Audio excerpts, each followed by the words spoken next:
بسم اللہ الرحمن الرحیم۔ السلام علیکم۔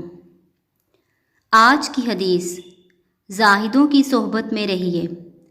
رسول اللہ صلی اللہ علیہ وآلہ وسلم نے فرمایا، جب تم کسی بندے کو اس حال میں دیکھو کہ اس کو زہد یعنی دنیا کی طرف سے بے رغبتی اور بے رخی اور کم سخنی یعنی لو اور فضول باتوں سے زبان کو محفوظ رکھنے کی صفت اللہ نے نصیب فرمائی ہے، تو اس کے پاس اور اس کی صحبت میں رہا کرو، کیونکہ جس بندے کا یہ حال ہوتا ہے اس کو اللہ تعالیٰ کی طرف سے حکمت کا القا ہوتا ہے۔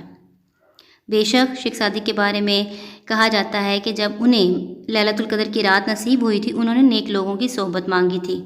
صحبت کا اثر ہوتا ہے، آپ نے بھی سنا ہوگا کہ ایک گندی مچھلی پورے تالاب کو خراب کر دیتی ہے۔ تو اگر بندے کی صحبت اچھی ہوگی تو انشاءاللہ اس کی دنیا بھی اچھی ہوگی اور آخرت بھی۔